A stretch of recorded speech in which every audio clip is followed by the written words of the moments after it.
So this is where your reputation has gotten you right now. Good. Is that when there's a picture of a player with a very solid leg and ass on display, people tag you. Good. People are thinking of I'm proud to be that guy.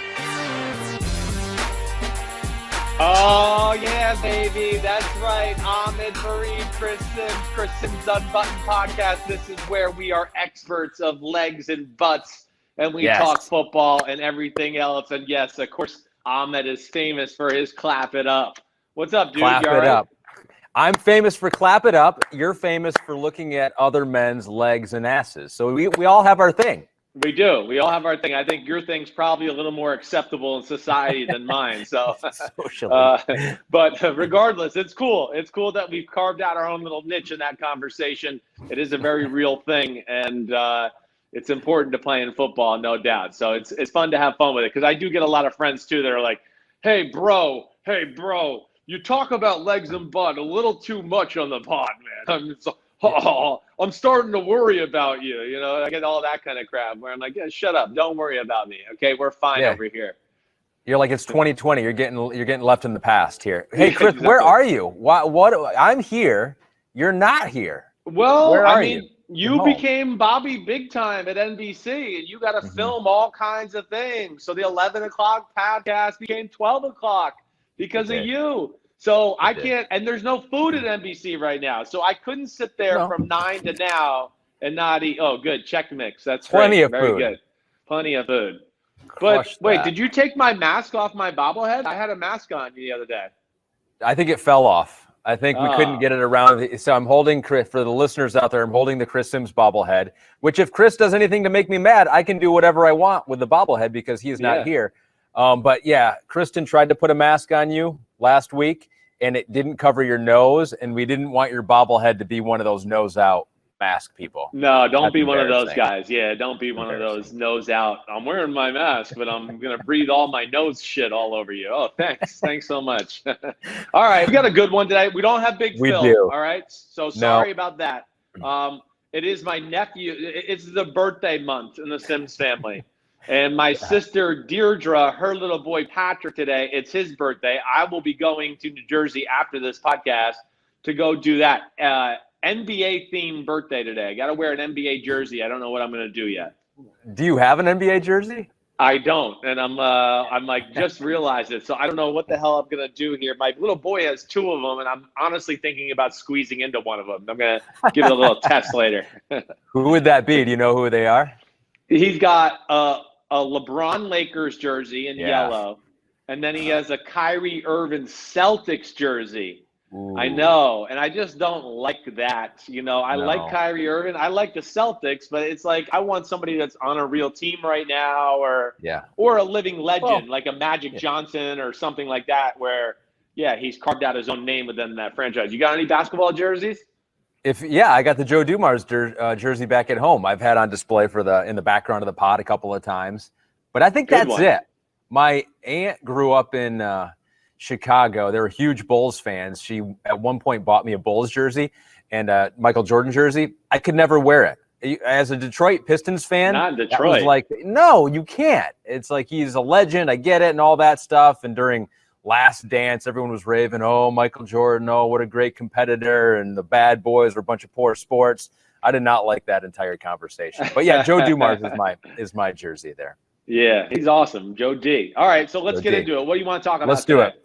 So let's start with this. So yeah, we got a whole bunch of things. We're going to talk about the rookies that have popped for you. And we were wondering, like, how are we going to know which rookies are standing out without preseason games? And we already kind of have seen how we're going to find out. It's like on Twitter, the teams themselves are pushing out some of this video. And then you have reporters that are pushing out this video. So I'm pleasantly surprised, Chris, with the amount of information that we're getting from practice so far. Correct me if I'm wrong there. No, I'm with you. You know, honestly, I wish they would supply us with a little more, even more videos and things like that. You know, I honestly just think, I know they will, and it's been great. I'm not trying to like criticize, but more just being like, I think it'd be good for the NFL brand right now. You know, people are still starving for anything live, real, right now, whatever that is. And, you know, the big thing, like, especially for our business and my business especially here, is, you know, there's no preseason football. So this time of the week, we could still be talking about last week's preseason games and certain plays and things and players we saw to where that drives the conversation. And it's a little thin right now, but thanks to the teams, like you saying, we're surviving. So we'll get to the rookies that have popped for you so far, the ones that you have seen. We'll get to some reaction to your quarterback school, the Chris Simms quarterback school, where you broke down the Jon Gruden play and made me look like an idiot by having me recite the play. That was supposed to be just all you. You're the one that's supposed to look like an idiot on that play, not me. You roped me into it too. Yeah, good. You deserved it. I've been looking like an idiot for 15 years, so it's your turn. And we're going to end the pod too, Chris, we had the homies out there give suggestions. Pete took a picture of the desk here at Central Park with all the bobbleheads and say which one's missing. He wants to know which one we should get next. So a lot of suggestions out there. We'll do that a little bit later on. But let's start with the injuries, Chris, because I think this is a theme that you and Mike have talked about quite a bit on PFT. It's like, how are players going to come into camp? Are they going to be able to withstand the first few days of hitting? And for some players, they've not been able to do that. Three of the big names that I'm seeing out there: Miles Sanders, he's week to week with a lower body injury. You got Chase Young with a hip flexor, and the Jets with Denzel Mims, who we'll get into a little bit later. But you are seeing some injuries. I don't know if it's more than other years, but it has the potential to be. I think so. And then we have other injuries where we held this guy out for precaution, things like that. We're just getting going here, and you're seeing the type of injuries where, a Miles Sanders, a Denzel Mims, guys that are going to be, counted on by their teams this year, to where, they're going to be behind the eight ball, especially the rookies. I mean, you're already behind, and now you're going to miss more time. But this was like my number one concern from the start when we started this conversation, whenever that was, April, May, about when guys would get in there. Player safety was a huge issue. First off, when guys are in tip-top shape in the NFL, you're still going to have injuries in a training camp to start it off at some point. But this is going to be a different year. And I don't know, one, I'm expecting enormous amount of injuries for the first week of real football, regular season football. I mean, we're talking about right now guys getting hurt, and we haven't even really got into, full contact practices, no preseason game yet. This is the time of year we start to have these type of injuries, but guys have already played a preseason game or maybe 2 preseason games as of tonight and things like that. But here's the big thing, Ahmed. The off-season training is critical for so many players. And I know a lot of people out there just go, oh, well, okay, great. I mean, these guys are pros. Why don't they just train on their own and do that? Yeah, they do. But you can't do it to the level, the intensity you can with a strength coach, yelling at you, competition next to you, right? That's going to raise your intensity. I mean, if you're Bradley Chubb and you're next to Von Miller, you're going, I want to stay with Von Miller. He's really good. I'm going to measure myself against him. There's that aspect.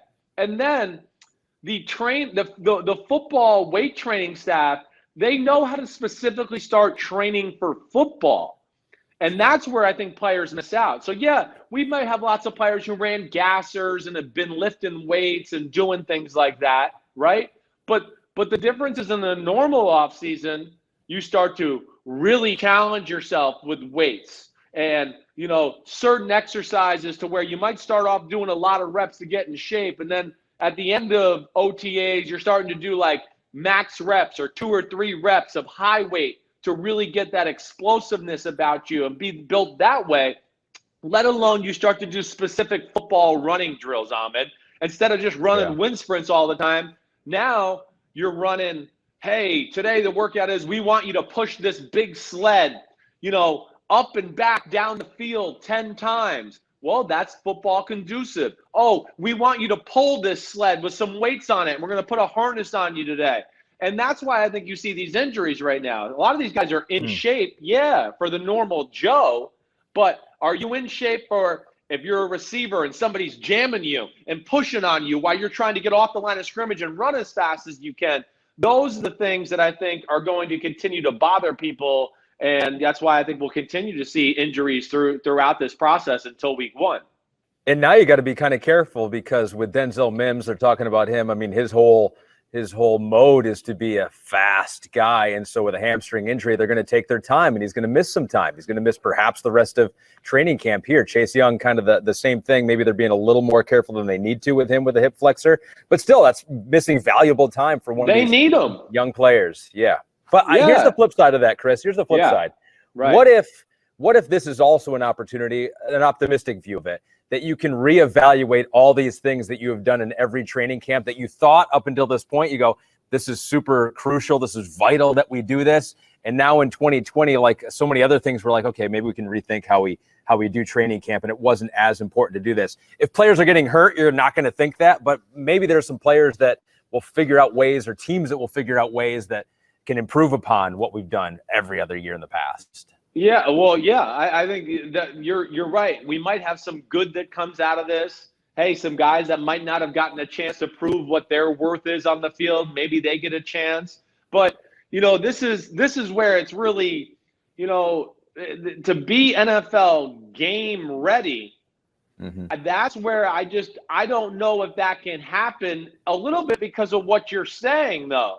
You also have to think, most of these coaches right now, they're going, man, I got to get my guys ready for week 1. We got no preseason. I want to make sure we stay healthy. So, yeah, they want to hit and do some tackling and all that. But I don't know if they're going to do it enough to sacrifice their players and deal with that, constant stress of, oh, man, we're going to have a full scrimmage today. I'm going to let guys tackle to the ground. Do I really want to do this with my starting players and some of these guys? And I think more times than not, I think they're going to be reluctant to do it because of this year, because they're going to want their team formed and ready to go for week 1. But ultimately, I think because of that, it's also going to lead to more injuries. It is. Yeah. It's just a simple fact of the matter. And that's where, I know we had a lot of injuries the year we didn't have the CBA, right? And that was the 2012 season. There was injuries were up like 25 to 30%, something like that. I think this year we're going to blow that out of the water, because at least in that year, Florio made the point, and I think he's spot on. Guys could still go work with their personal trainers, have training regimens that way, do all of that stuff. This year you were on Zoom or you were trying to do it by yourself, and it's just different from that standpoint. And also in that year, you got to play some preseason games and get yourself physically conditioned for the physical elements of the game. And I think it's just going to be a shock. Like some things that I think about with week 1, high injuries, I expect that to happen. And I expect the offensive lines in the NFL to struggle. Like, I wouldn't be shocked if you saw week 1, we saw some record high numbers in quarterback sacks, because the communication's not there. They just don't know where each other's going to be. Is that it? Exactly. All of that. And it's going to be impossible without a real preseason game to really replicate the intensity of a football game. And that's where I think the offensive linemen are going to be like, wait, we've been good in practice. We've been good in practice, right? Yeah, but Von Miller and Bradley Chubb haven't really been going pedal to the metal 100%. You know what I'm saying? Aaron Donald, it's been practice. It's been like 90%, 85%. Now they're going to get into a game and be like crazed animals, like LT, crazed dogs, and have some fun. Yeah. By the way, that was a preseason game against the Jets, just so you know. He's saying that like a psycho, right? So I think that, and my theory with defensive linemen are bulls and offensive linemen are cows, a little more docile by nature. And I think it's going to catch them off guard big time early in the year. So if that's the case, then quarterbacks could be rattled week 1, week 2. There's one quarterback that's already been a little bit rattled, Chris, and that is Jarrett Stidham with the New England Patriots. There's some video out there of him throwing, I think it was 3 interceptions in a practice. And the Tua squad, very vocal on Twitter now, ever since you ranked Tua behind Jarrett Stidham in your top 40 quarterback rankings, very vocal. And so they made sure that you noticed that Jarrett Stidham threw those interceptions. What do you make of that story out there, and Jarrett throwing to the wrong team, which I guess was his team, but on the defensive side? Yeah, it's still the wrong team for this purpose. Again, do I pay attention to it? Do I take notice of it? Do I file it away and go, wait, is this going to be a continued theme here throughout training camp with Jarrett Stidham? Certainly. I'll be aware of it. There's no doubt about it. And I believe today he threw another interception. So he's like, he had 3 interceptions, and I think for 3 days in a row he's thrown an interception, right? Now, one, it's like hashtag as expected. I mean, the guy's basically a rookie in the NFL. So, yeah, he's not going to be perfect. 2, as you know, they got some new parts at wide receiver. They got some young guys who are still learning their way. And 3, they're going against the best secondary in football. I mean, that's all there is to be said. They're going against some special guys. They're outclassed as far as that's concerned. I mean, their defensive secondary should win the battle more days than not against the wide receivers. So, and then also, Ahmed, you always have to take this into account. I got a few more points with this, but the context of the interceptions matter too, right? If he's throwing a ball and it's getting batted at the line of scrimmage because the right guard got pushed back 5 feet, well, that's not Jarrett Stidham's fault. Let's not just go, oh, he threw an interception and just, put it on Twitter so everybody can react. If he threw a ball and the receiver broke the wrong way, he was supposed to go left, but he went right, Jarrett Stidham's going to get blamed. So there's a lot of different ways into how to view these interceptions, let alone New England is the type of place where they might have a theme for the day, where Bill and Josh McDaniels go, we want to be aggressive. Throw it to the other team. That's I want to test one. Maybe. Well, I'm not even he might go, I want our corners tested here early on in camp. I want to test them. I don't want any check the ball down. I want our corners tested because I want our wide receivers tested. I want to see what they have too and being able to compete with some of these guys. So he might have told his quarterbacks, hey, push the envelope a little bit. Throw the ball down the field. I mean, I experienced it when I was there for that 2012 season. I mean, we had some practices where Brady was, less than Brady-like, right? Because they were beating it in his brain. Throw it deep. Throw it deep. I don't give a shit that Wes Welker's open for 4 yards right here. We need to practice this. This is what we're bad at. I know you can hit Wes Welker 4 yards over the middle. And it led to some practices where you went, that's not that great. So there's that aspect, too, that people can't forget. There might have been something that's been told. And then the last thing here, and the most important point, and I'm sorry I'm talking so much because you're probably what the will this guy shut up? It's interesting. That's what this whole podcast is, Chris. This is the whole point of the podcast, is to get inside your brain for as long as possible, for an hour if necessary. So that's the whole concept of this. And then I don't let you butt in or ask me a question, so I don't want to just totally go crazy here. But we're good. The most important thing, and this is where I admire the New England Patriots, they do not script for success, okay? And a lot of people out there might go, what the hell does that mean, script for success? Well, have you heard me say this before? Have you heard this? I don't think so. Yeah, I don't think that's a phrase that I've heard.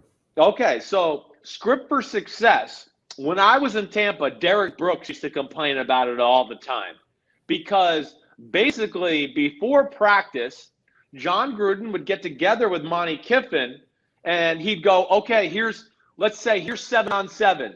Here's the plays I'm going to run, Monty Kiffin. I need you to play this coverage versus this play. I need you to play this coverage versus this play, right? So a lot of the times, the defense is just working on their coverages and things like that, so they don't care as much, even though the defensive coordinator might go, I would never play this defense versus this formation. Or if you had Joey Galloway in the slot, right? They wouldn't do it, but they're being forced to because Gruden's asking them to, and they want their offense to click and get some timing and some rhythm and get some success to practice, right? More teams than not run practice that way. The New England Patriots don't. They don't do any of that. And therefore, it can be very game-like at times where the quarterback can get to the line of scrimmage and be like, man, I know it's day 5 of training camp, but I'm not sure what the hell they're lining up here or what the coverage is. But it makes you have to play the game, right? Because that's the way it'll be on a Sunday. So it can lead to some ugly practices, especially if the defense is a little more advanced than the offense, which I think is the case there in New England. So I'm not going to make a big deal about it at this point. Jarrett Stidham's still learning. They got a lot of young new pieces on that offensive side of the ball. If we're still talking about this a week from now, 10 days from now, Ahmed, and it's, man, Jarrett Stidham, he's throwing interceptions, 7 out of the last 9 days. And, right. it's then I'm going to start to go, damn, okay, he's having some issues being a little reckless with the football and reading defenses and things like that.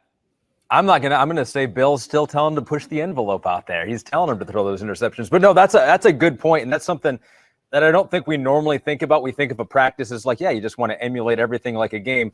But that's the point of a practice, is trying things out that you may not try in a game or that you want to improve in a game. Right. And I think that's a good point. And it's always a good strategy for Jarrett Stidham to start low. You always want to start like with a C or a D. You don't want to start out practice great, especially week 1 here with full pads on. So some things to work on there for Jarrett Stidham, but that may be exactly what he's doing, working on him in training camp right now. And if you look at the video, Chris, there's some things that Dwayne Haskins needs to work on. It's kind of unfair. I feel like there's a video out there of Alex Smith right next to Dwayne Haskins, and Alex Smith is pinpoint precision, and Dwayne Haskins is overthrowing some guys. Did you see that video out there? Of course I did. That's like, for lack of a better way to say it, that's the shit I don't like about social media right now. A cherry-picked play to start some controversy or some bullshit on the media, on social media.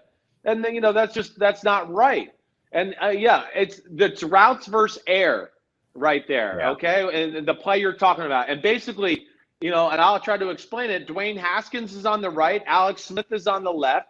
Dwayne Haskins is throwing like a deep out to the right, or maybe a deep crosser, and Alex Smith is throwing a deep in cut to his left. Alex Smith throws a strike. Dwayne Haskins throws a ball, a little high over the guy's head. And now people try to go, oh, yeah, Alex Smith looks sharp. Dwayne Haskins doesn't look good. No, we don't know that to be the case. And we don't know if the guy ran the right route out there for Dwayne Haskins or anything like that. And, again, it's routes versus air. You're going to miss some every now and then. Let's wait till they start getting into some live bullets, and let's see if that's the case then. The one thing I'm not worried about with Dwayne Haskins is him throwing the football. That's like the least of my concerns. So when I see something like that, I go, okay, he missed it. I don't care. I've seen enough of that type of throw to know he can hit the bullseye plenty of times. So, that's I just don't like that aspect of it, I guess. It's a funny situation because I'm really interested to see what both quarterbacks there could do if given the starting role. It's not like one of those situations where I think a lot of people are rooting for one over the other. I think I'm just as excited to see what Dwayne Haskins can do as a starter in year 2 as what Alex Smith can do coming back after 2 years out. I mean, me too. You're right. There's excitement there. I would love to see what Alex Smith can bring to the table. I talked about this with Florio on Monday a little bit. Like, Washington needs to figure out how they want to frame their team. If I'm Washington, I'm going with Dwayne Haskins. They got some young weapons. They got some young weapons on defense. Yeah. They could mold something special here. They really can. And, not that we know yet, but when I thought about this more and more, because we know Alex Smith is a little bit of a game manager, right? That's what he's always had, a little bit of a, that's been his MO. People always 100%. Thought that's what he is. And I would agree. I mean, you've heard me say and call him Charlie Checkdown and all those type of things. And so I've heard some people go, well, if they need a game manager and, they want to play defense and that kind of football, maybe they should go with Alex Smith. But my rebuttal to that would be, no, I think just the opposite. Like, if you're going to play defense and control the ball and, want to play that style of football, Dwayne Haskins is capable of that. You need to beat in his brain, don't turn the ball over, don't take chances. But he kind of played that way at Ohio State. They've max protected. They ran the ball with J.K. Dobbins. They would send 2 or 3 guys out for a route, and he would try to make a big throw or something like that. I think he's perfectly capable of playing that style of football, let alone a team that doesn't have a lot of big weapons. Like, Alex Smith is not the kind of guy that's going to take advantage of Terry McLaurin running 70-yard posts down the middle. He's not. Dwayne Haskins is going to capitalize on that stuff, let alone he's played with him in college already. So to me, the more I thought about it, I went, wait, the Redskins look like they're a defense. Let's kind of manage the game on offense and maybe take a few shots downfield in the pass game from time to time. That's Dwayne Haskins. You start him all the way. Listen, if you want to get into 5 wides and spread the field, and now you want to get into we need a quarterback that can make a lot of decisions and do things in the line of scrimmage, then fine, go to Alex Smith then maybe. But I think people have it a little backwards where they're thinking, the Redskins might want a game manager. No, I think if that's the case, I think Dwayne Haskins is capable of being that type of guy too. You're going to have to take some of the power out of his hands and manage the game as coaches. But that's still very possible. I mean, we've seen plenty of teams do it that way. For sure. I want to get to the rookies that have popped for you here in just a second, but Phillip Rivers in Indianapolis, another guy to watch, another veteran on a different team coming back. What is this that Pete has in your flatten it? Dadgummit? Yeah. Dadgummit. Flatten it. Dadgummit. Flatten it. Dadgummit. Because what he's got. Well, I love Phillip Rivers. I really do. Yes. His intensity, you can see. Like a Brady. Who swears less, me or Phillip Rivers? Well, at least he does fake swears, like dadgummit. You don't even do that, So he has words for his swear words. You don't even flirt with those words. So I can do that. I can think of some here. Let me write a couple. Okay, I'm gonna think. I'm gonna brainstorm. I'm gonna. He'll be like, "Gosh, jolly gee," or he'll say some of the funny stuff. You're like, "That's hilarious." Yeah. Coming out and he's brought that to Indianapolis now. He's bringing that over to the Colts. He is. And you know what? I love little nuances like that. When he's saying flatten it out, he's throwing a crosser over the middle, whether that's a 12-yard and straight across, or even what we would call a crossing route where maybe you inside release, you push up the field, and then you cross over that way. What he's saying, and again, these are the details that the old great quarterbacks have. We're hearing Brady talk to the receivers like this in Tampa the same way. Because these little nuances are the difference between a pass being for a 50-yard completion or maybe incomplete, or the guy had to go down to the ground to catch it. And here's what I mean by the flatten it, okay? So he's probably got this crossing route. And if the guy continues to go on as he's crossing the field, an upward angle, right? Let's just say he's going across that way, okay? Right. You see my hands doing that? That lets the DB maybe undercut the wide receiver. So if Rivers deemed wait, my guy's got him beat, okay?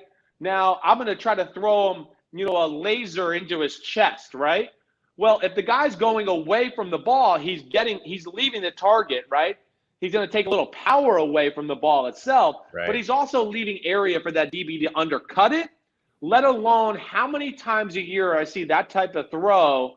And we might watch it on TV and go, damn, I can't believe the quarterback threw that low there. If he doesn't throw that low, that's going to be a 50-yard gain. And then I'll watch the film on Monday and go, what? The damn receiver didn't flatten it out. Right. So now a ball he caught at his toenails, if he had flattened it out, he would have caught it right in his belly button and kept running. And there's a handful of plays every year from every team where stuff like that happens. And that's the difference between a great offense and executing and staying on the field and third down and all those type of things. And I think those are the things he'll bring to the table for that young receiving core they got there too. Sure, and it's these little things that I'm glad are out there that gives us stuff to talk about and analyze with Phillip Rivers in a new place, because we're not going to get to see him play in preseason games. We should do that at the board, maybe, the flattening of the route, show people what they mean by that, right? For sure. That would be a good one. We learned about that because we saw it on social media. You know who else is perusing social media out there? Some defenders. Stephon Gilmore is saying, thanks for showing me the routes teams work on, LOL. So he is taking a look at some of these receivers running their routes, running their plays, and trying to formulate a game plan against him. How much do you think he's really able to do that? And are there edges to be had for teams that look at other teams' social media accounts? Well, yeah, I mean, a little bit. I don't think it's going to be something they're going to bring up in the film room all the time. But a guy like Stephon Gilmore or Richard Sherman or some of the corners in the world who are really into the nuances of the game, that are not only watching, the body signals as far as a route, but also watching the quarterbacks drop and, oh, he does this when he drops this much and all those. Like, yeah, Stephon Gilmore, he's probably going to look at some of those and go, oh, wait, Tyreek Hill runs a post corner. Yeah, notice he likes to take this little extra step or whatever it may be. I don't think it's a game changer, but, yeah, the students of the game will try to steal from anything. I mean, as you know, I'm not even playing anymore, and I'm still looking at crazy crap like, ooh, did you see that? That's an interesting angle, and it has no bearing on my life at all. So the ones that really love the sport are going to steal, some of those type of things to, gain a little knowledge or advantage or whatever that may be. Well, I could definitely see how a cornerback would find useful how a wide receiver gets off the line of scrimmage, how they use their hands, just stuff like that. I can see being super useful. Definitely. Like even, certain receivers have telltale signs about when they're going to make a break. They might lean their head, they might start dropping their hips too low, too early. They start getting choppy feet. And, you get to see anything enough times. And especially a guy like Gilmore, who's probably been taught some things by Belichick that he never knew until he got there, to where he sees nuances that I'm sure probably a lot of DBs in football don't, because he's being coached better than any DB in football with Belichick, who's an expert in that area. Sure. All right. You want to do your rookies that have popped so far? Can we talk about them? Yeah. We're going to do this in the damn okay section here. I don't think we have the song. We don't have the capabilities here on the streaming platform, Chris. Okay. Damn. Okay. Not as good. Not as good as the actual song. So let's start with a guy that we showed last week because he has amazing legs and ass, and that is A.J. Dillon for the Packers. He just keeps popping up on the internet, mostly because of that. The lower half is so solid. But what have you seen even more recently from the video for A.J. Dillon? Well, I think what you're, first off, his size pops off to you, to me, to everybody. I mean, yes, you're hearing all the Green Bay players. I mean, they're all joking about it, laughing about it. But the thing that I think is going to impress, and just even what I've seen a little, he's a very smooth athlete. And I know that too because I saw him in person with Boston College and Notre Dame. For a big guy, he's got very good body control. Not that he's ultra quick with movements as far as breaking ankles, but can change direction very smoothly. I mean, there's just a gracefulness in which he can do that and, get his body going one way to where, again, I think everybody's excited about him just because of the compliment he is to Aaron Jones, and they haven't had anything like that as far as that type of power running back up there. I don't know, since Najee Davenport, that might be the last running back they had of this kind of caliber. Yeah, and helping the offense, anything they can do to help Aaron Rodgers make him feel a lot better after they drafted a quarterback to replace him would be a good idea. So A.J. Dillon's a guy that you liked, watching him at Boston College. I know you really liked Cam Akers, and the Rams have a couple that are really interesting to me because you really liked Van Jefferson, who didn't get a whole lot of hype out there because I think a lot of people didn't think his ceiling was that high. But so far in practice, there have been rave reviews about Van Jefferson. And for Cam Akers, I'm reading this thing that Jalen Ramsey said. He goes, I missed the chance to play with Cam Akers at FSU, but he is easily becoming one of my favorite teammates already. So those are two for the Rams that, at least so far, look pretty good. Well, I know we talked on Monday. I believe that was Monday when we talked about camp battles. And I know I said I think Cam Akers will be the guy. Yes. Yeah, I got a cheat sheet too. I saw Cam Akers in person 2 years ago. He's an NFL stud. I knew that when he was on the field at Notre Dame. I kept going, damn, this guy, he's gonna be 1,000-yard rusher in the league at some point. He's built like an NFL stud, and he has special explosion to the hole and through the hole. So I think he'll be the guy because of again, what we talked about too with that zone scheme running. Remember when I got up on Monday and you couldn't see my head and that side? That fits yes. Cam Akers. Oh, you want me to stretch it out, coach? And then when I see a lane, you want me just to put my foot in the ground and run like a bat out of hell through it? He's made to do that. That's what he did at Florida State. So I expect big things from him. And then Van Jefferson was one of the great early round picks of the draft. Man, yeah, you lose Brandon Cooks. But, man, it takes the edge off the fact that you have Van Jefferson. Van Jefferson, I know we talked about this a little during the draft process.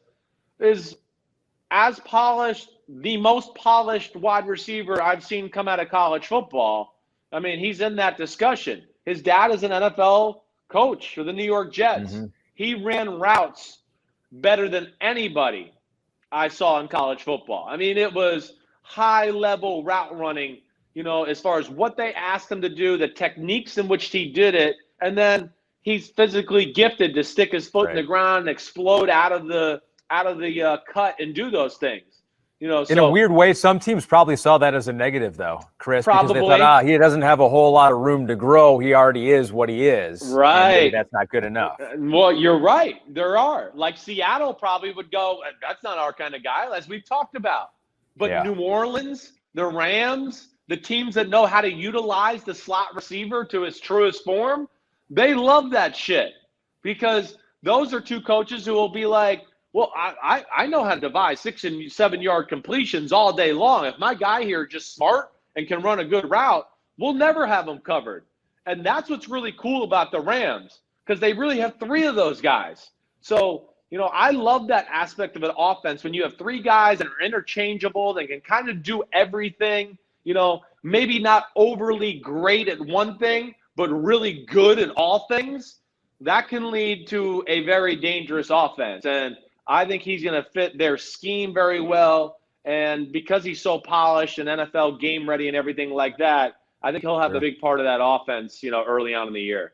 So the Rams may have hit on a couple there with Akers and Jefferson. It seems like you've learned a lot about these players by watching them in college covering Notre Dame, including this next guy. And Joe Hayden is learning what you have learned about Chase Claypool. He tweeted out, he's going to be a problem. You heard it from me first. No, we didn't hear it from you first, because we heard it from Chris Simms first, who said that Chase Claypool is going to be a problem, but he is looking good in practice so far, apparently. Yeah, well, I know I sound like a recording, but I'm just going to say this one more time. Very few people I've ever seen at the wide receiver position look and have the physical attributes and have the physical ability that Chase Claypool has. I mean, it's special. I've been covering Notre Dame for 3 years. I haven't seen one receiver on the field in Chase Claypool's class since I've been covering Notre Dame for 3 years. They've been playing a lot of damn good teams still, just so everybody knows out there. So the guy, I know you've heard me say before, like, he's built like Brandon Marshall. That's what he's built like. Except he's faster and more explosive than Brandon Marshall, which is scary. He has superstar potential. He could be this year's DK Metcalf and maybe even more because, Pittsburgh does have a Juju Smith-Schuster, and Big Ben is one of the great deep ball throwers. And I think Pittsburgh's offense is a little more creative than Seattle's altogether. But I'm not shocked to hear about this, and I heard about this a little already. I had heard inklings out of Rams camp. I've heard inklings just from a few people I trust in Pittsburgh that, they know I like Chase Claypool, and your boy's killing it out here. I've gotten a little bit of that. So I'm not surprised. And I think really if Pittsburgh, which I think like we do like, best case, worst case for teams during PFT, my best case was like, Pittsburgh could be in the Super Bowl. I don't think that's crazy. Their defense is a Super Bowl defense. The Big Ben's healthy.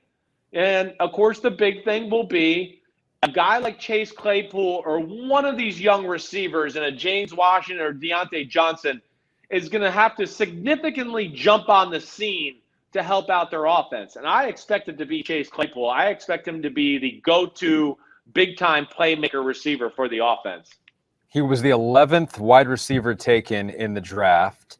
He was second round, 49th overall pick. So what are other people seeing that you don't believe is true with Chase Claypool? Why was he down? Yeah, well, I think people were down because of, like, production, right? All right? Sure. Last year was his only real year of production, and it was a good year. But it'd be one of those things where I push back a lot, too, and go, wait, have you really dug into the film? Because if you're just looking at his receptions and just doing that, yeah, you're going to go, man, I like this. What you need to do is look at all his routes, because if he had a quarterback in Notre Dame that was a little more aggressive and threw the ball down the field, they left 600 yards on the field this year. I mean, I almost said it every week during Notre Dame. Be more aggressive, Ian Book, because Chase Claypool was open a whole lot more than what he got the ball. But I think it is the 1 year production, got in the doghouse a little at Notre Dame a little bit, and what I even tried to tell a few friends in the NFL, because I had started having people towards the end of the draft process start to ask me about Chase Claypool. Like, hey, dude, you might be onto something with this Chase Claypool. We just kind of did a deeper dive into it. And, you might be right what you said about him 3, 4, 5 weeks ago. And, it's always good to hear those things. But, I think why did you doubt me at all? Why wouldn't I have been right? Well, they probably have reasons to doubt me at some point. But I think the rawness, getting in the doghouse, only 1 year of being the go-to guy in the pass game, he's from Canada. That led people to be like, "Ooh, I don't know." And that's what I told a lot of my friends in the NFL. I said, "This is a good kid. He's from Canada. He was a little bit of a culture shock, I think, when he first got to Notre Dame and trying to find his way in the world." And I also told them, like, he got in the doghouse, but the doghouse for Notre Dame is like, it's a different. They put people in the doghouse at Notre Dame where nobody even would have said something to us in Texas. I mean, they would have been like, "Oh, just a normal day, huh?" And I'm like, "Yeah." So there's a different rule of strictness there. I mean, Notre Dame, they're strict as hell. You miss like a class, they like, well, you missed practice. You can't practice today. You missed the class. No, we where didn't some have other those schools, rules. you go to a class, they're like, "Wow, you really didn't need to do that. It could take away from your football." Oh, exactly. Well, that's the schedule I was on. Sorry, but that's the schedule I was. School? What? I need to go watch film, and I have a football game this weekend. Yeah. School can wait till the winter. Prioritize, Yeah, sorry. I'm sorry to say that, but that's just the truth of the matter. No, it makes sense. So he was the 11th wide receiver taken. The number 1 wide receiver taken was from the Raiders at 12, Henry Ruggs III. And everything you keep seeing on Twitter, Instagram, social media out there is this dude is fast, and Jon Gruden's going to enjoy using him quite a bit. Yes. I mean, Gruden's got a million plays to get a guy like this off, and that's the phrase Gruden would use. Like, "You say this guy run, I got to get him off. It's my job to get him off." And wow. he does. He'll have a lot of ways. Yeah. Does anyone tell him that could be perceived differently? 2 different ways? Yeah. Yeah, well. Yeah. Why? Where was your mind going? Get your mind out of the gutter. I'm just saying, like, he's saying that. It's just like if people could go with it. I don't know. Yeah, well, getting him off football-wise, which means lots of yards and touchdowns, that's getting off in the football world, right? I figured that. Yes, I figured that. Seeing all the things you're seeing on social media, have texted with a few people from the Raiders, like, he's killing it there. They're excited about what they got. They love the football player. And, again, I think Gruden, knowing him and how much he wanted this type of guy, he is going to have, like, a special place on his play sheet that is going to be, Henry Ruggs plays, whether that's throwing deep posts, wide receiver screens, the reverses, the speed sweeps, all of that. He is going to have his own special category just for that guy, because I think he thinks he's going to be a special part of that offense and obviously can do some things that, nobody else on their team can do with that speed. Yeah. It's going to be so interesting to see this whole rookie wide receiver class, because we've talked it up so much and how deep it is, and it might be the deepest one with some high-end talent. It's going to be interesting to see how they produce year number 1. Let me throw another one at you. KJ Hamler with the Broncos, and he's already getting some praise from AJ Bouye, right? It's Bouye. Yeah, right. Correct? Where's the quote? Here's the quote. "Being in the league for a while, I've seen a lot of rookie receivers come in. It seems like they don't have it figured out." He said, "You look at those two, that's Jerry Jeudy and KJ Hamler, and you can tell whether it's the offseason coaching they've had outside. They're real polished in routes, especially Jeudy. He never gives you the same look every time. I'm loving going against him. He's going to keep me true to my technique." And so praise from the defensive backs in Denver so far for both those receivers, including KJ Hamler. Yeah, well, Judy's a slick route runner. We talked about that a lot, during the process. I mean, he is. Like a Van Jefferson, they were pros, their last year in college. Like great route running pros in college. It's very rare to have that. So Judy, yes, he understands how to set up a DB, how to give him the different looks, how to make them, hey, I did this 3 times in a row. I'm going to do it again, but this time I'm going to throw a curveball and go somewhere else. He understands the psychological part of playing receiver and setting up DBs, which is very impressive. And Hamler, not the route runner, but just the explosive nightmare. And I have no inside info on him yet or anything like that to where I could just say, oh, yeah, I'm hearing that out of Denver. But you know how much I liked him in the draft. The only reason I don't think he was a first rounder is he had drops, which, again, where I want to say, like, I know drops. It's a wide receiver, and they're supposed to catch the ball. But when you have a guy that's playing quarterback who is very inconsistent with the timing of the throws, and you're open 5 plays in a row and he doesn't throw it to you, and then you're covered for 4 plays in a row and he does throw to you, and then when he does throw to you, he's throwing wobbling knuckleballs at you and things like that, it all messes with the psyche of a wide receiver, So I know his hands were a little bit less than coming out. I get that. But I do attribute it a little bit to the offense and the quarterback he's with. I saw enough high-level catches to where I went, this guy doesn't have bad hands. This is just like a concentration issue or keeping him in a rhythm of the game. But, I would just be shocked if he doesn't have a big role on this offense. Not to say he's going to, lead the team in receiving, but I think he's going to have high average yards per catch, and he's going to be that home run hitter for that offense to where he's taking the top off to get the other guys open. Could be the reason they win a couple of games out there. Just a couple of huge plays. Definitely. For KJ Hamler. Wouldn't put it past him to do that with the speed that he has. How about this for the Bears? They didn't have a whole lot of draft capital, but they used their top pick on Cole Kmet, the tight end out of Notre Dame, another Notre Dame guy that you've spent a lot of time watching. Here's a quote from their tight ends coach in Chicago. Said, I would say Cole is on schedule, if maybe not a tick ahead of schedule.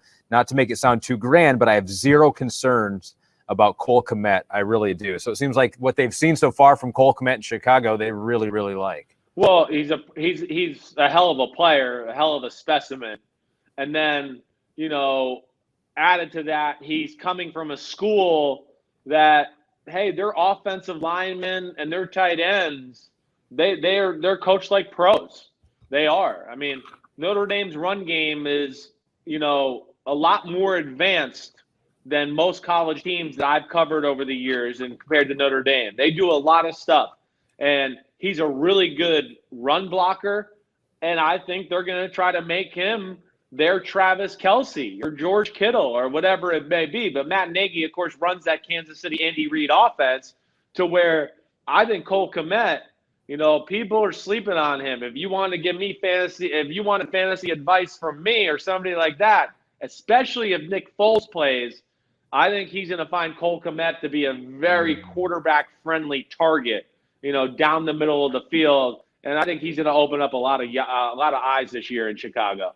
Okay, here's the counter to that. Pete makes a good point. He might be impactful, but he wonders, is tight end the toughest offensive position to make an impact as a rookie? Even Gronk had 543 yards as a rookie. Jimmy Graham had 356 yards as a rookie, and he threw a pop quiz at you here. You ready? Yeah. Who is the only rookie tight end in NFL history to get 1,000 receiving yards? There's only been one. I didn't know only one rookie tight end ever to get 1,000 receiving yards. Is it? Let me just say that. Let me ask this: is it past 1980 or before 1980? Pre-1980. I'll give you the year: 1961.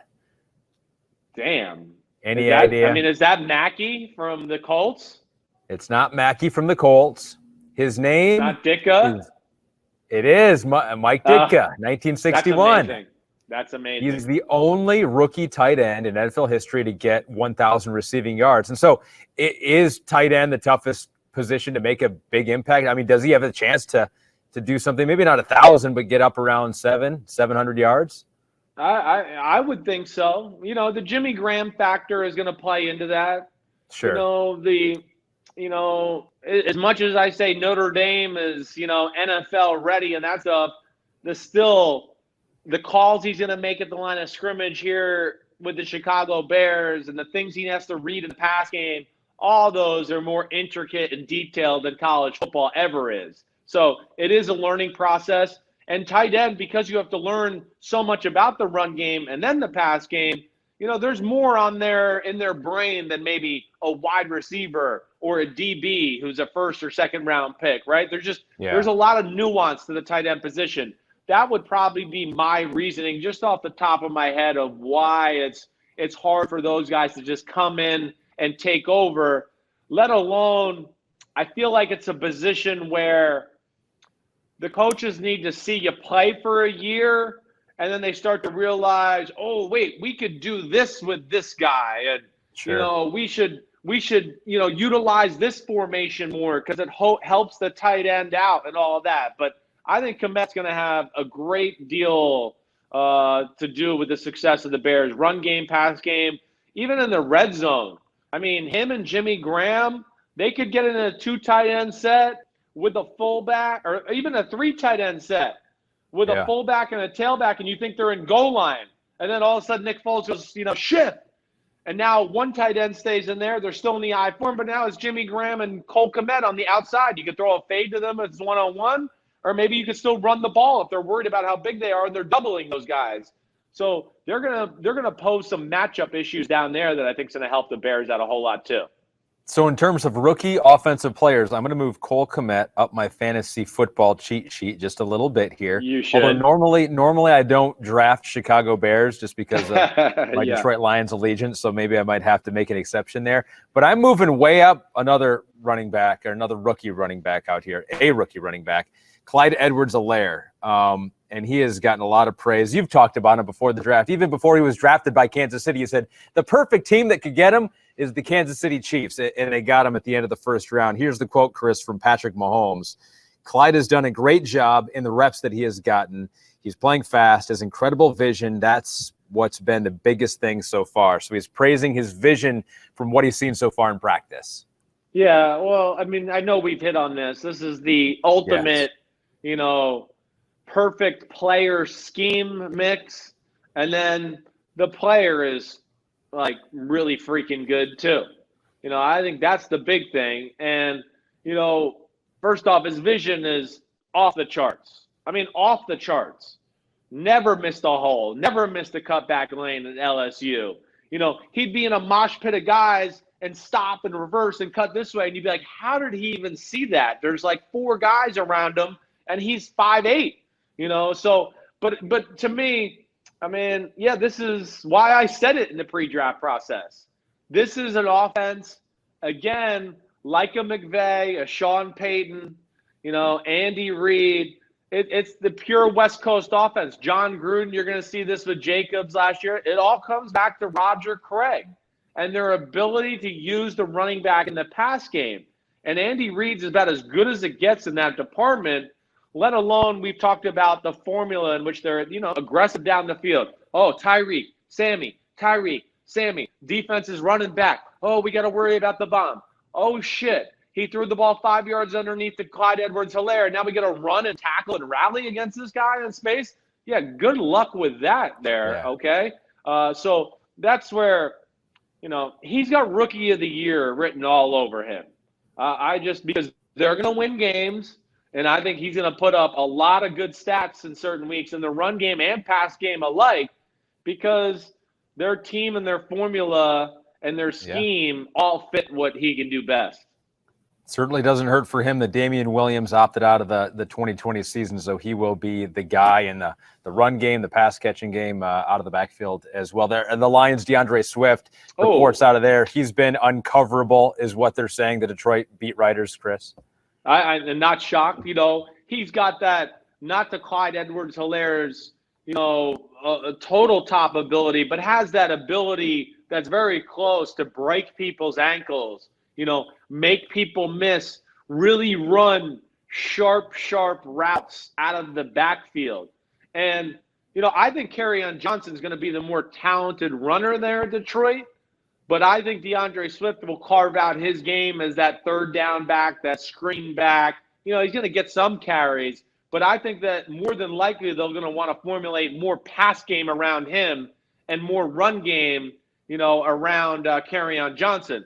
My big thing here is with this, though, okay, would be Andy Reid has a history and a system that knows how to utilize the running back. Darrell Bevell, on the other hand, I don't know if he does. So that'll be interesting for me to see. That's not been a part of his offense usually, finding ways to throw the ball to the back out of the backfield. And maybe this is Matt Patricia's influence on him going, why wouldn't you? James White had 97 million catches while I coached there. And we tormented teams underneath with linebackers versus running backs one-on-one and things like that. And I would think, especially this first year, that'll be DeAndre Swift's bread and butter, will be to come in the pass game, create a mismatch, take advantage of that, and make something happen after the catch. Let me give you 3 more rookies who have impressed so far. And on the defensive side here, Chris, we got the Falcons, A.J. Terrell versus Julio Jones. Isn't there a video out there of him going up against Julio Jones and not getting dominated, which is like, that's a victory in and of itself right there, but actually making a play. Yeah, no, and then there's a video from last weekend of him going up and getting an interception in practice. To me, again, A.J. Terrell, I loved him coming out in the draft. Yep. But here's a guy that he's with the team, playing the Seattle scheme. He's going to be asked to play man-to-man, which is what he did all the time at Clemson. But now he's going, wait, this 3-deep, press bail zone coverage, man, this is pretty cool. This is a little easier than having to cover people man-to-man all the time. So, again, I think it's the perfect match of a guy's like, body type and skill set, fit the scheme, and then some, where he's going to be able to, like Atlanta for the first time in a while, is going to be able to go like, wait, we need somebody to match up with Michael Thomas on 3rd and 4 this week. We can't play the Seattle scheme all the time because Drew Brees and Sean Payton have too many plays to where they know how to pick it apart. A.J. Terrell is going to be able to be that guy, which is going to be a nice curveball for that Atlanta defense. They haven't had that. Not that type of guy. So, and then we see Julio catch a ball on A.J. Terrell, and I go, oh, that's cool. Nice throw by Matt Ryan. I also I look at the whole thing and go, I like that coverage. I mean, that was damn good coverage on Julio Jones. Yeah, it was a perfect pass, and Julio's one of the greatest of all time.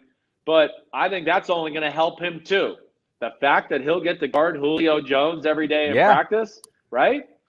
Man, that's like the weightlifter that throws on an extra 25 pounds to see if he can get it. And then when you take it off, you're like, oh, wow, this is super easy. I can do 175 like it's nothing. You're exactly right. Yeah, he's going to most receivers he's going to play in football, he's going to go, well, shit, this is easier than practice. So I like this. And it is. It's going to build confidence in his game. So 16th overall pick for A.J. Terrell coming out of Clemson. You liked him a whole lot. We didn't talk a lot about the safety that the Patriots took with the 37th overall pick, Kyle Duggar, who I still have no idea where this college is. Do you remember the college that he went to? Lenoir-Rhyne, right? Lenoir-Rhyne? Lenoir-Rhyne. Where is that? I have no idea. None. It might not exist. Like, honestly, if you told me, like, it's actually a made-up college and they created their own football player at a made-up college and Bill Belichick this is a robot playing for him, I would be like, that's actually a pretty good point. North Carolina, Pete says. Pete has chimed in with that's in North Carolina. But so far, so good with Kyle Duggar and the New England Patriots. Well, he's a freak. I mean, I'm not shocked. I'm not. I think, in the draft process, I believe I had Antoine Winfield Jr., Xavier McKinney number 2, and I believe I made Duggar my number 3 safety, even though, it wasn't easy because you're going, man, who is he playing here? What is this team? Right. Is this Ahmed Fareed he's tackling in space? Maybe. I don't know if that – it could have been. I'm not sure to give that a good grade or a bad grade. I don't know what to say there. I mean, it's easy to tackle that guy in space, but, I agree. It was hard evaluations. But, again, I think this is another one almost like the Clyde Edwards-Helaire. Like the perfect guy for the perfect scheme and everything that goes along with it.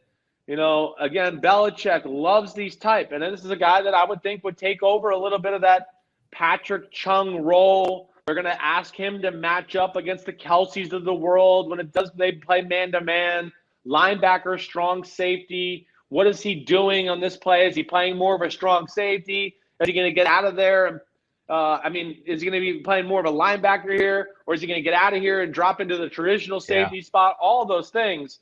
I'm interested to see him when the Bullets do go live, because he was a guy that was a specimen, it looked like. But, yeah, he was playing against lesser competition. Sounds like he's smart. That's the one thing I heard about him in this process, which if you got talent and smarts up in New England, that could be a damn good combo. So you went Antoine Winfield Jr. is your number 1. He went Xavier McKinney 2, Julian Blackmon 3. Kyle Duggar was 4 for you, and you had Ashton Davis 5. So gotcha. Kyle Duggar 4. Forgot so your Julian number 1 Blackmon, guy, yeah.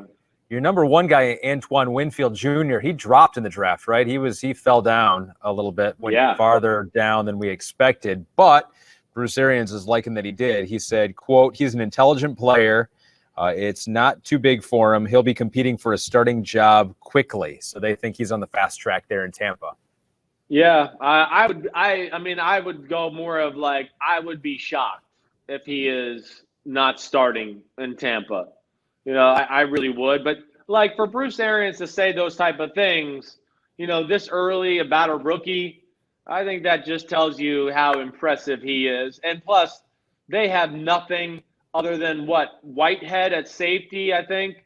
That's anybody that's a proven NFL safety commodity. Other than him on the roster, everybody is like, he's played a little. This guy was on that team for a little. I just would be surprised if he doesn't get out there and get in that starting role. I really would be. So we'll continue to monitor social media. Those are the rookies who have popped so far. From what we can tell, we've got to scour the internet. We're like investigative reporters now, Chris. That's the only way we get our information on these players. And the COVID-19 and the pandemic has totally screwed up my life of being able to get, my coaching friends to text me as much or getting the, phone call when they're on the way home from work or their day's ending. I just think because of the battle of this every day of the moving parts and trying to catch up, I think the coaches are as stretched thin as they've ever been. That's one thing I've heard, like, man, we're grinding. So they're trying to make up for lost time. And between us not being able to see any live action in preseason football, I don't get to talk and hear little inklings or things that are, guys that are jumping on the radar at training camp. And that's what's just absolutely driving me mad right now. They're all out of the routine. They all want to be 100% football, but then you have this other thing that you can't ignore that takes a lot of your brain power and time and trying to figure out how to totally redo your practices. Yeah, I imagine that they're exhausted.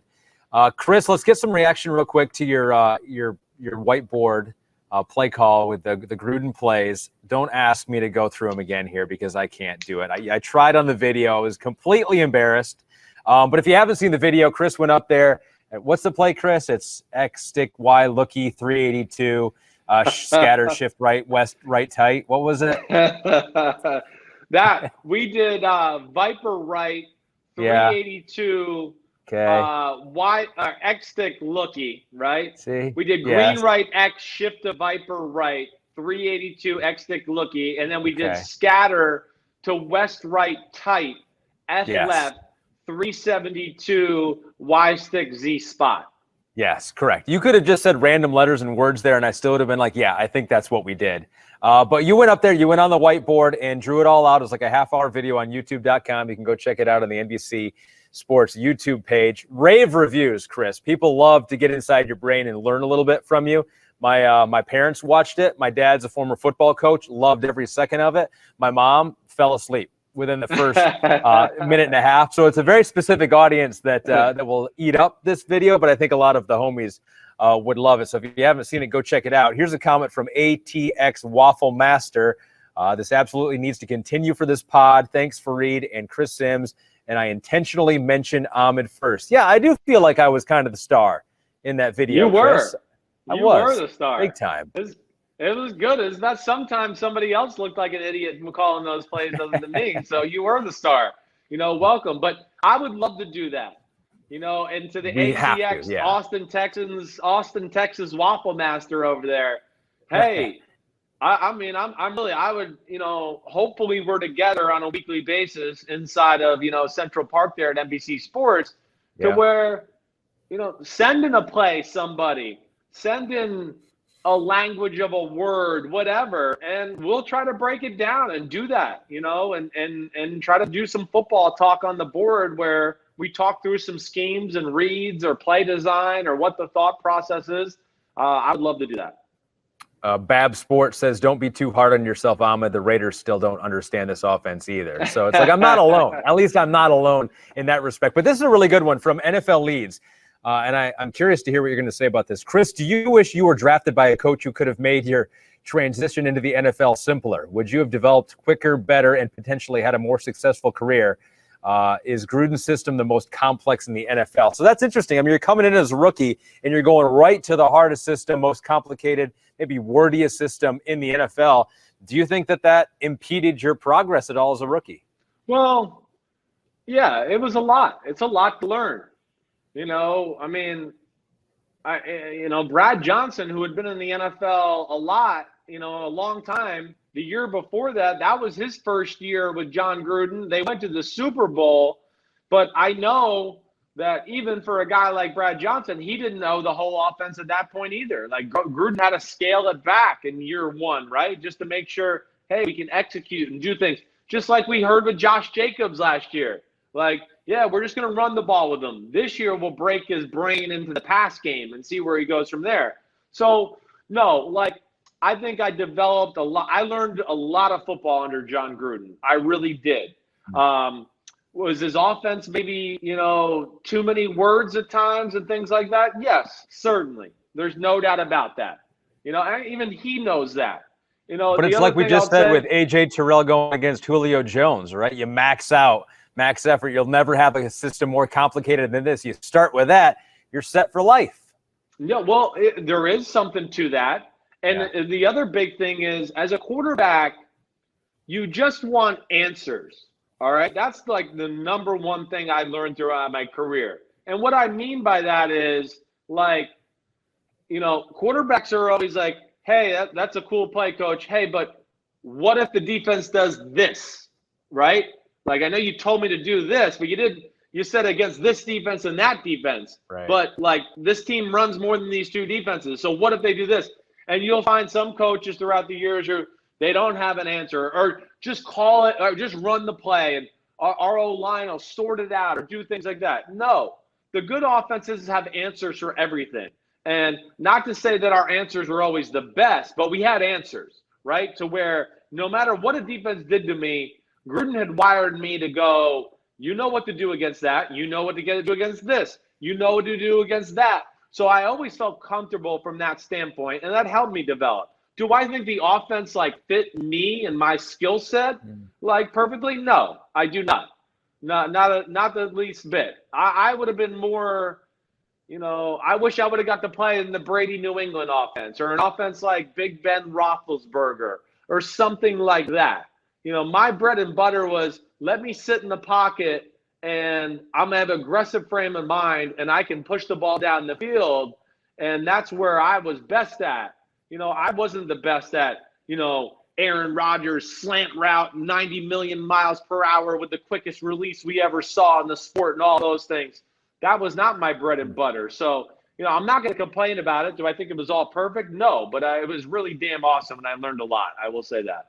Well, I learned a lot with that 30-minute video we did, so we will have to do that again with different offenses. So please send in an offensive play, even a play that you just saw that worked on TV from your team, and Chris will diagram it and put words to the pictures, and we'll break it all down. Before we go, Chris, one more important thing we got to do here. We are back here at Central Park for the most part. I am only here today. We got all our friends, Ezekiel Elliott, Lamar Jackson, Nick Bosa, which is, I think that's a newer one. I don't remember having that one here. It's a new one. But we need more. We need to fill up the desk, because I will not rest until this whole desk is filled up with bobbleheads. And so you tweeted out, or at least it was from your account, Chris, Now that I and Ahmed are back doing some pods at the desk, we need to know what's the bobblehead we should add next. And so we got so many suggestions for you and myself and Pete to get on, and Matt Casey to get on. Where does he get them normally? eBay? I think he gets a lot of them on eBay. I don't know. Something like that. So here are the most random ones we got, Chris. We got someone suggested Joe Thomas, Martin Gramatica. Wow. That was out there. And there actually was a bobblehead. There was a picture. I remember that tweet. There was a picture of a Martin Gramatica bobblehead. My teammate, old teammate. Yep. Phillip Rivers complaining to the refs. A bigger Matthew Stafford. Lester Hayes, because like him, you also cover everything. Chris in a Texas. I love it. That's a good one, right? Chris in a Texas jersey. Chris holding his spleen. I don't know how you would even do that. I guess probably. Yeah. Have a picture of me holding a jar with my spleen in it. I don't know what you'd do there. Dwight Schrute from The Office. I don't know if you're an Office fan, but there was a suggestion for that. Dr. Fauci, Mr. America. And finally, a Cowboys fan with a Cowboys cheerleader wedding cake topper. And there's a picture of it here. It looks like there is a Cowboys fan standing next to a Cowboys cheerleader as a wedding cake topper. So that could be an addition there. So those were the random ones, Chris. Do you like any of those? I do. I like when the guy said the Lester Hayes, he covered everything like you do. Like, I love that. First of all, Lester Hayes probably be one of my favorite corners in the history of football. So, really? Yeah, I love him. And I would love maybe we got some of the older players on there, right? Like the old legends. That might be neat to do. We don't need a bigger Matthew Stafford. What were some of the names you read right around Matthew Stafford there? There was one or two maybe before it or after it that I was like, Phillip Rivers complaining to the refs. Oh, that's funny. You in a Texas jersey, Martin Gramatica, Joe Thomas. No. But yeah, those are the random ones. So all right, so Pete also compiled like his top 10. So his top 10 favorite names that were thrown out there by the homies of the bobbleheads that we need next. So here's number 10. Number 10 is Gardner Minshew, a player who, you are not on the Gardner Minshew train like most other people up to this point. It's not like you dislike him, but you're just not there yet. Yeah, no, I'm not there yet. He's not bobblehead worthy yet. Sorry. Not there yet. Number 9, Troy Polamalu. Bobble hair. That's a good one. Yes. We know Pete loves his hair. We know that. Number 8, Pat Tillman. Always strong there for a bobblehead. Definitely. Number 7, Jim Brown. Oh, I like that. Guy. Yeah. Number 6, you're going to like Lawrence Taylor. You mentioned the legends. I think you're right. I'm leaning more towards a legend at this point. Yeah. Even though I love the current players. Number 5, someone suggested Devontae Adams. Well, that's a throw immediately. Everybody's got jokes. It's funny. Maybe we should just to shut people up because I do like them. That's true, right? Just not top 10 worthy. Sorry. Change the narrative. Number 4 is another guy we got to throw out, Frank Gore, because you don't think he's a Hall of Famer and he doesn't like it for that. Damn. People just killing me, huh? You're funny. Yeah. You're funny, Pete. I like your know list, your Pete. history. A.J. Dillon already number 3 here, just for the solid lower half. Number 2, Mike Florio in a Vikings uniform. That would be pretty good. That would be amazing. And number 1, Ahmed Fareed. Yep. Thank you, Pete. I don't know if he suggested that or maybe I just submitted myself there and got to number 1 on Pete's poll. But one of those is a favorite. I think I know where you would lean here. But real quick, the most popular guesses. So here are the 5. And Pete went through this. He said he was tabulating it like he was the U.S. for the census, like keeping score of who was mentioned the most. Let's see if you can guess the 5 people who were mentioned the most when the homies thought of a bobblehead that would be appropriate for the desk of Chris Simms that you don't already have. So throw some names out there. Okay. How about Fletcher Cox? Did he make it on there? No, he did not make the top 5. What about Saquon? I mean, Saquon's a guy I think needs to be on there with that legs and ass. He's got to be on there. Third most popular. Okay. Aaron Donald not on there? Aaron Donald not on there. Nope, he is not a part of the top 5. There's definitely a San Francisco tilt to the top 5. Okay. So Kristen, by the way, says hi. Chris. Hi, She's Kristen. walking through. Central Park right now. You're the only one not here. So Kittle, and do we not have Jimmy G? I thought we had a Jimmy G, but Kittle and Jimmy G You are do on have there? a Jimmy G. So, yeah, Right. Kittle is a correct answer. He is the #1 most popular new addition that the homies want on the desk. So George Kittle is 1. Saquon's 3. Kyle is 5. Oh, yeah. You're right. Or maybe we should just get like the Shanahan hat and at least have that on the table or something like that. Just Would have he it sitting send us there. one? Would he send us one of his hats? I would wear it probably. No, he better. He's long overdue.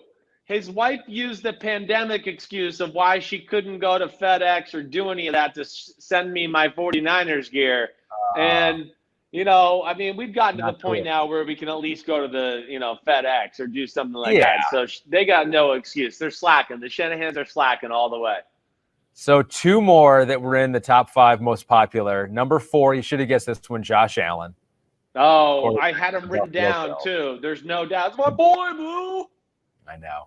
But the number 2 most popular behind George Kittle is a former player, former NFL player.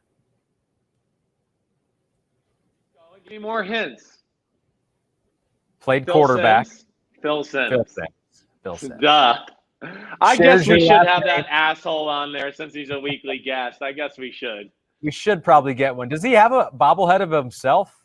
I don't know. I know I grew up with, seeing some in the house. Like, I think I had one in my bedroom growing up. So they're certainly out there. There's no doubt. But yeah, we should be able to make that happen. You're right. We got to get something to pay tribute to Big Phil out there. Yes, 100%. All right, Chris. All right. That does it. You're done. You're all Imagine done. how much we would have to talk about if there were actual preseason games happening right now. Oh, I know. I mean, we might be doing 2.5-hour podcasts. I don't know what the hell would happen. But no, good shit by you. Pete Demolitis is the man. I mean, he's always coming up with a lot of these topics and everything like that. So got to give him credit. But we'll be back Monday. You got anything going on? Anything fun this weekend? I don't think so. I'm meeting my son's first grade teacher, I believe, on Saturday. So that's okay. That's dad a life. boring that's Saturday. That's dad life. Yeah. No. Yeah. My dad sends mom to do that one. Sorry. Yeah. That's could what still I do, happen. at least. Okay. Good. Depending on all what right. else We'll is be going. back Monday. Hopefully you're back in the fold with us. Chris Simms Unbuttoned podcast. Everybody be safe this weekend. Have fun. I know I'm going to be doing a lot of retox. I know I'm going to get that started here later tonight. But peace out to everybody. Everybody be good. We'll talk to you next week. See you, Ahmed. Clap it up, baby.